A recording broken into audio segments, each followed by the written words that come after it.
हमारे सभी YouTube family को बहुत बहुत जय जय श्री सीताराम। जैसा कि आपने टाइटल को पढ़ ही लिया है, तो आज हम शुरुआत कुछ इस तरीके से कर रहे हैं कि सुंदरकांड में महाबली हनुमान जी लंकाधिपति रावण के भाई विभीषण को ये बतलाते हैं कि मैं उस वानर जाति से बिलोंग करता हूं जिसका नाम अगर लोग सुबह सुन लेते हैं तो उन्हें पूरे दिन रोटी नहीं मिलती। और लोग ऐसा ही सोचकर महाबली हनुमान जी का नाम सुबह लेने से घबराते हैं और लेना ही छोड़ देते हैं। और इससे होता यह है कि वो जो डिवाइन एनर्जी है, दिव्य ऊर्जा है, वो हमारी तरफ आने से रुक जाती है, उसको हम रोक देते हैं। दरअसल लोग अधूरी बात को पूरा जानकर ऐसे कदम उठा लेते हैं, ऐसे कर्म करते हैं। लेकिन पूरी बात यह है कि जब विभीषण महाबली हनुमान जी से पूछता है कि मेरा यह नराधम शरीर है, क्या प्रभु श्री राम कभी मुझ पर कृपा करेंगे, तब महाबली हनुमान जी विभीषण को दिलासा देते हुए कहते हैं कि प्रभु तो भावों के भूखे हैं, उन्होंने तो मुझे अनन्य भक्ति सौंप दी है। जबकि मैं उस वानर कुल से हूं, सुबह अगर लोग मेरा नाम ले लें तो उन्हें पूरा दिन भूखा रहना पड़ता है, उनको रोटी नसीब नहीं होती। दरअसल महाबली हनुमान जी विभीषण को समझाते हुए अपने स्वामी प्रभु श्री राम की महानता का बखान करते हुए स्वयं को तुच्छ बतलाते हैं। वो रामदूत हनुमान जो अष्ट सिद्धि और नव निधियों के दाता हैं, उनकी पूजा करने वाला आखिर उनकी कृपा से वंचित कैसे रह सकता है। कई बार ये प्रश्न आप स्वयं से जरूर करते होंगे कि मैं महाबली हनुमान जी की इतनी पूजा करता हूं, मंगलवार का व्रत करता हूं, फिर भी मेरा जीवन दुख और परेशानियों से भरा हुआ क्यों है, मेरे जीवन में समस्याएं खत्म क्यों नहीं होती, पैसे की दिक्कत क्यों बनी रहती है, शत्रु शांत नहीं होते, अच्छी नौकरी नहीं मिलती, कर्ज से छुटकारा नहीं मिलता, और सबसे बड़ी बात, मन के अंदर जो हजारों ख्वाहिशें हैं वो बुलबुले की तरह फूटती हैं, खत्म हो जाती हैं, कभी पूरी ही नहीं होती।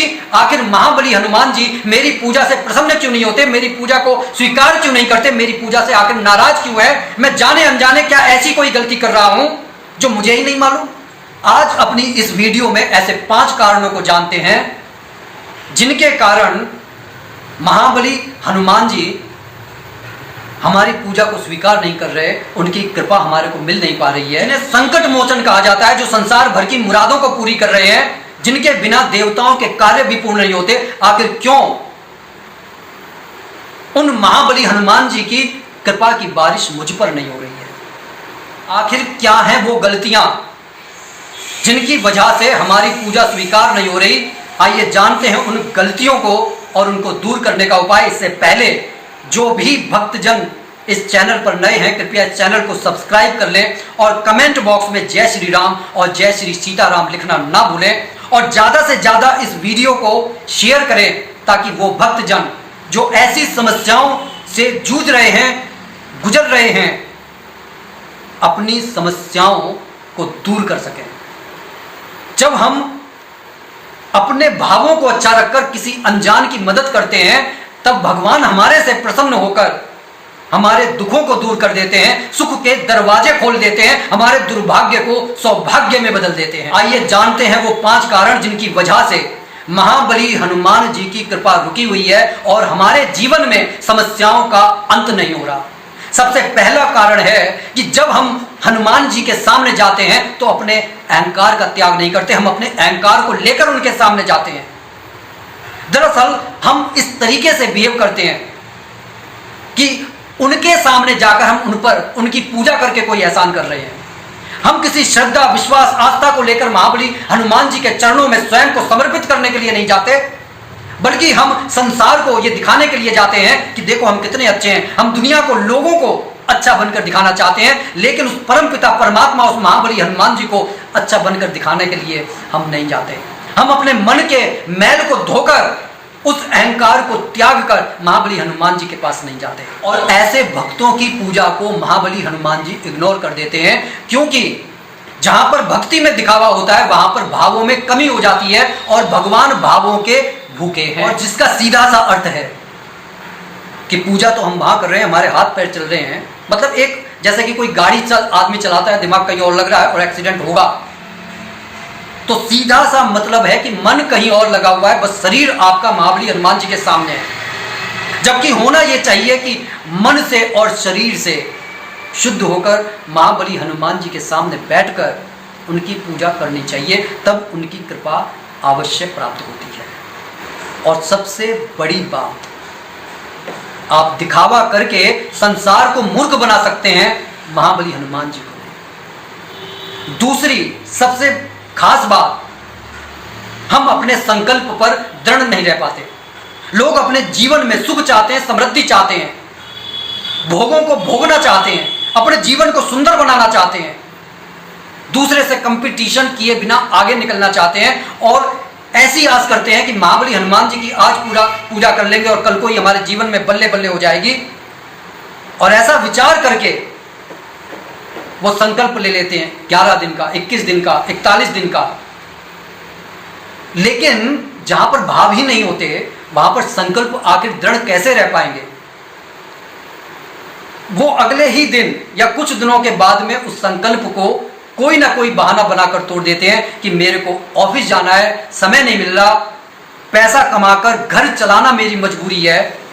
और मन हमारी मदद करता है क्योंकि वो तो हमारे को भटकाता है और हम भटक जाते हैं।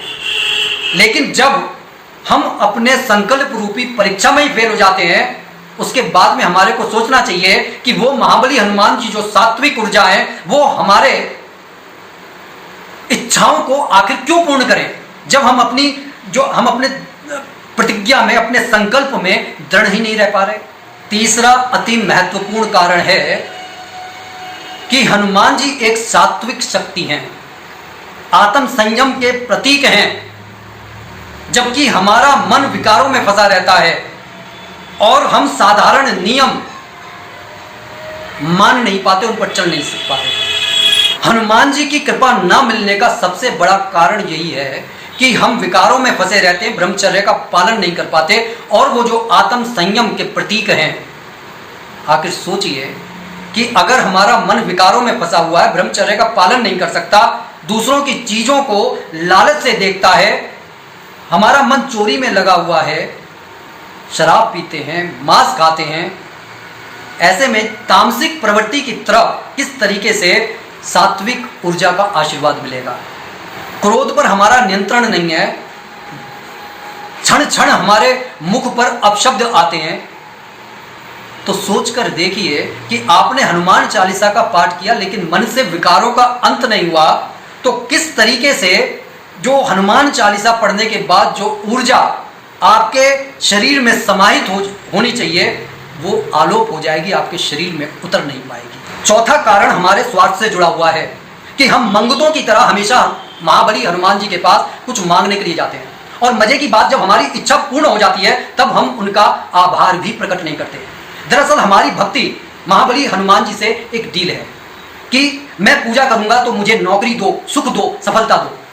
लेकिन वहीं महाबली हनुमान जी के लिए भक्ति का अर्थ है निस्वार्थ भाव से प्रभु श्री राम की सेवा करना। दरअसल आप अपनी इस तंग सोच से जरा ऊपर उठकर देखिए, हमेशा मांगने के लिए मत जाइए, भक्ति के बदले कृपा पाने की कोशिश करना या सोचना, इसको छोड़कर यह सोचिए कि किस तरीके से महाबली हनुमान जी की मैं सेवा करूं कि वो प्रसन्न हो जाएं, कि उनको सुख प्राप्त हो। इसके लिए आप देखिए, मैं बार बार कह रहा हूं, साधु संत हमेशा बार बार कहते हैं कि भगवान भावों के भूखे होते हैं।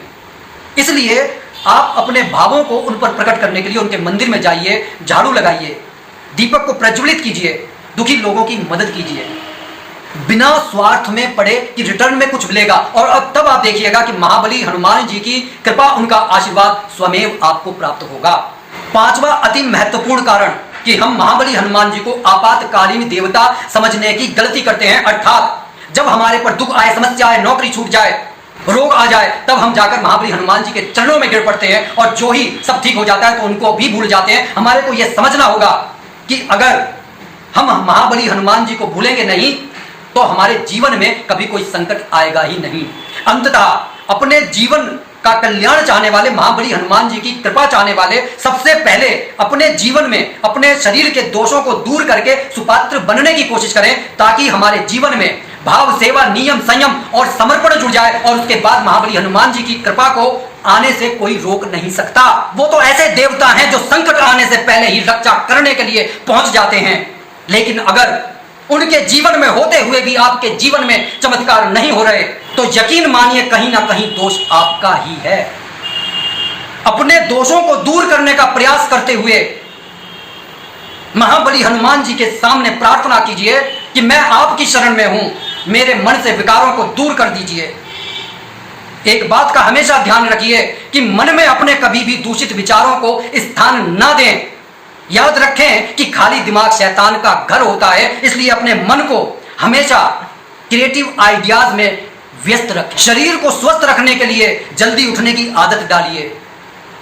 योगा, एक्सरसाइज, मेडिटेशन में अपने समय को इन्वेस्ट कीजिए। सुबह चिड़ियों की मधुर आवाज को सुनिए, प्रकृति के साथ एक दोस्ताना संबंध बनाइए। भगवान को इतनी सुंदर और प्यारी एक और सुबह के लिए धन्यवाद दीजिए और फिर महाबली हनुमान जी की सेवा में लग जाइए। उनके सामने बैठकर उनको बतलाइए कि पंछी कितनी मधुर सुरीली आवाज में गा रहे थे,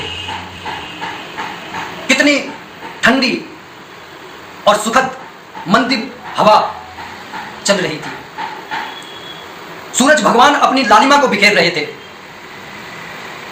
किस तरह मैंने सुबह उठकर माता पिता के चरण छूकर आशीर्वाद लिया, किस तरह मैंने सूर्य नमस्कार किया, आपका नाम लेकर दंड बैठक लगाई और फिर मंगलवार के दिन महाबली हनुमान जी के मंदिर में जाकर मीठे पान का बीड़ा चढ़ाइए, नारियल में सिंदूर लगाकर उनको अर्पित कीजिए। नॉनवेज जैसे तामसिक चीजों को जीवन में कभी ना छूने की कसम खाइए। चाहे एक ही हनुमान चालीसा पढ़िए लेकिन शांति के साथ, और अंत में सियावर रामचंद्र महाराज की जय, पवन सुत हनुमान की जय, ये कहना कभी ना भूलें। कहने का छोटा सा अर्थ सिर्फ इतना है कि हमेशा दुख में ही महाबली हनुमान जी का स्मरण मत कीजिए, बल्कि अपने सुख में भी महाबली हनुमान जी को एक महत्वपूर्ण स्थान दीजिए। उसके बाद जीवन के हर क्षेत्र में आपका कल्याण ही कल्याण होगा। बोलिए जय जय श्री सीताराम।